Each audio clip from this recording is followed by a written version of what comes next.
देश मंडळी, मी आहे तुमची सोनल अहिराव आणि आज मी सकाळमध्ये बनवत आहे. आता सकाळचे वाजलेले आहेत 5:45. तर माझ्याकडे 4 चपात्या शिल्लक होत्या, तर त्यांना फेकायचं कशा? तुम्ही पण त्यातल्याच असणार ना, की बरं असंच काहीतरी म्हणजे आपण भाजी असू दे, चपाती असू दे, असं काहीही शिल्लक राहिलं तर करायचं तरी काय? आम्ही खानदेशी लोक आहेत बाबा, आम्ही खानदेशी लोक आहेत, त्याचा आम्ही बोकड काला करतो. तर बघा, ह्या 4 चपात्या होत्या, त्याच्यात मी तिखट टाकून घेतलेलं आहे, कांदा आहे आणि हे बघा तेल पण गरम करून घेतलेलं आहे. त्याच्यात राई जिरं फोडलेलं आहे मस्तपैकी आणि नंतर त्याच्यात मी शेंगदाणेही टाकून घेतलेले, त्याला छान फ्राय करून घेणार आहे.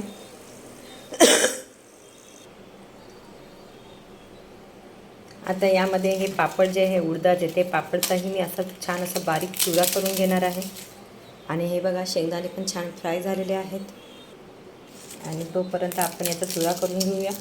तेल थंड होत आहे. याच्यात मी आधीच तिखट टाकून ठेवलेलं आहे. याच्यात मी आता लोणचं, कोथिंबीर हे सगळं टाकणार आहे. कोथिंबीर,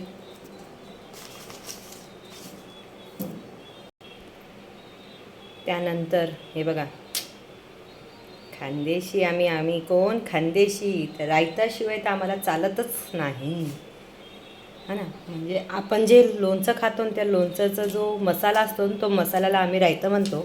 ते रायतं टाकलेलं आहे.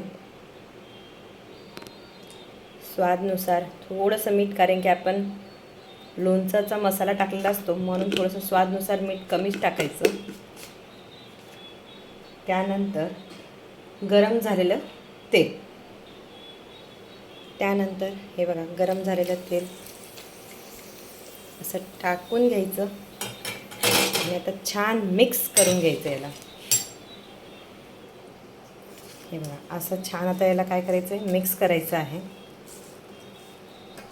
आमच्या सगळ्यांचा तर हा फेवरेट आहे बाबा, खूप आवडतो आम्हाला सगळ्यांना. जर शिळ्या चपात्या राहिल्यात तर आम्ही काहीच नाही. एक हा बोकड काला म्हणतो याला आम्ही.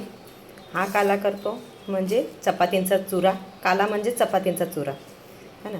हा चुरा करतो आम्ही. आणि हा कसं चटपटीत असल्यामुळे, है ना, आंबट वगैरे असल्यामुळे काय असतं, पापड मधीच कच्चा कांदा असं छान दाताखाली आलं की खायला पण छान असं छान लागतं खायला. म्हणून हा सगळ्यांना आमच्या घरात फेवरेट आहे. आता कैरीचं सीझन येत आहे, कच्च्या कैरीचं. तर तुम्ही काय करू शकतात, लोणचं नसेल तर आपण काय करू शकतो की कच्ची कैरी जी आहे ना तिला बारीक कापून घ्यायची आणि ती टाकायची. आणि कैरीचं सीझन नसल्यावर काय करायचं, लिंबू आहे आपल्याकडे तर लिंबूही पिळू शकतो आपण.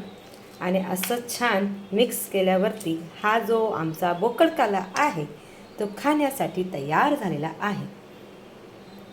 जर तुम्हाला माझी ही रेसिपी आवडली असेल तर नक्कीच तिला लाईक करा, फॉलो करा, शेअर करा, सबस्क्राईब करा आणि कमेंट करायला विसरू नका. धन्यवाद.